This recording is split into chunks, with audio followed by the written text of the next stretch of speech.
In the heart of the Pacific, hidden among mist-covered mountains and shadowy valleys, lies one of the most mysterious lands on Earth, Papua New Guinea.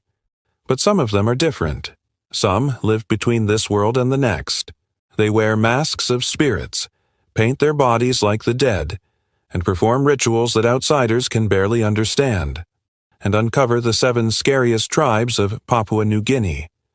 1. The Asaro Mudmen, Ghosts of the Highlands. In the fog-filled Eastern Highlands live the Asaro people, known across the world as the Mudmen. Their legend began long ago, during a time of tribal war. One night, the Asaro were ambushed and forced to flee.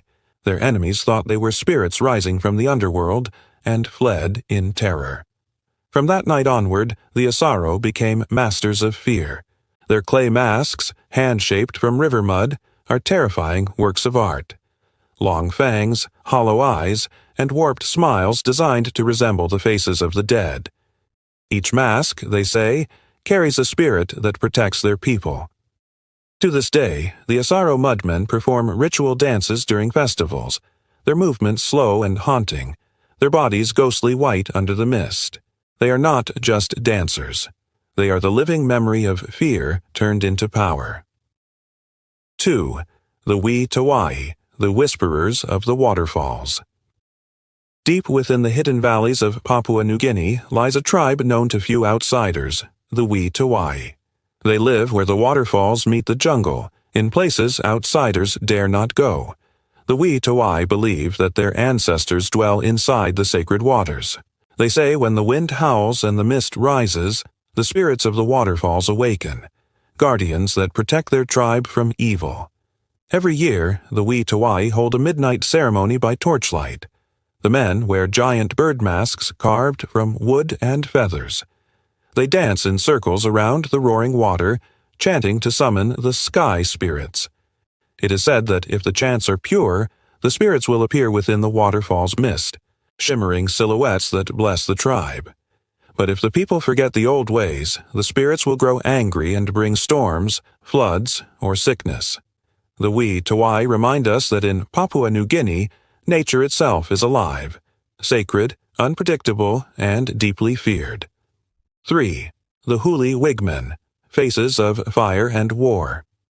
In the rugged Hela Province live the Huli Wigmen, among the most famous and intimidating tribes of Papua New Guinea. Their faces blaze with yellow, red, and white paint, symbols of the sun, blood, and bone.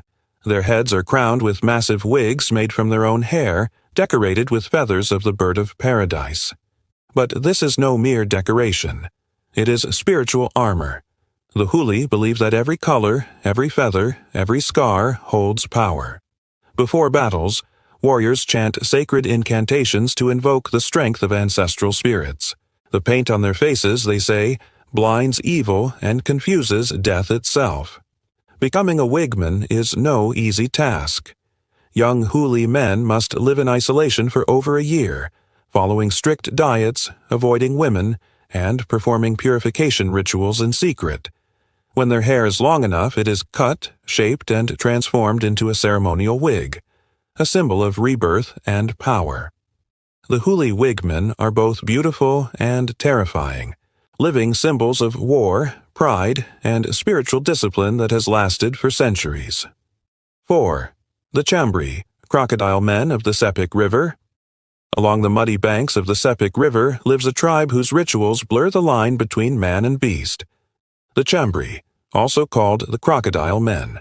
For the Chambri, the crocodile is not just an animal. It is an ancestor, the original creator of humankind. And to become a man, one must be reborn in its image. The initiation is brutal. Young boys are taken into the spirit house where elder men use sharpened bamboo knives to cut hundreds of deep scars. Each wound is symbolic. Each cut represents the jaws and scales of the sacred crocodile. When the wounds heal, the scars form a rough, scaly texture, transforming the boy into a crocodile man. Through this ritual, the crocodile spirit enters the boy's body, giving him strength, wisdom, and the right to speak with the ancestors. This ancient practice still survives today. A chilling reminder that in the world of the Chambri, to be human is to embrace the beast within. 5. The Kawelka, the warriors of Mocha and revenge. In the fertile Wagi Valley, the Kawelka people live by one of the most complex and powerful social systems in Papua New Guinea, the Mocha exchange. To outsiders, it might seem simple. One tribe gives gifts, mainly pigs, to another. But beneath this generosity lies a web of power, rivalry, and ancestral pride. The Kawelka believe that wealth must flow, and the more you give, the more power your spirit gains. During a Mocha ceremony, a man might give away hundreds of pigs, along with shells, feathers, and even money. But it's not charity. It's a challenge. The receiving tribe must one day return even more, or lose their honor forever. These exchanges can last generations. If a Mocha balance is broken, it can trigger feuds, curses, even war. The Kawelka also believe that every gift carries a spiritual debt, a bond between souls that continues even after death. That's why their ceremonies are filled with song, dance, and ancestral invocations to keep the balance between the living and the dead. In the world of the Kawelka, generosity and vengeance are two sides of the same coin. 6. The Chimbu, Simbu, the skeleton dancers. High in the mountains above clouds and cold winds dwell the Chimbu, also known as the Simbu people. They are the masters of one of the most frightening yet mesmerizing rituals in Papua New Guinea, the skeleton dance. When darkness falls and the moonlight touches the peaks, the Chimbu men paint their bodies in black and white, outlining every bone, joint, and rib to resemble walking skeletons. Then they begin to dance. Jerky, stiff movements like the dead come back to life. From a distance, it's impossible to tell if they are human or ghost. The skeleton dance is more than a show. It's a bridge between worlds. The Chimbu believe that during the dance the spirits of their ancestors join them.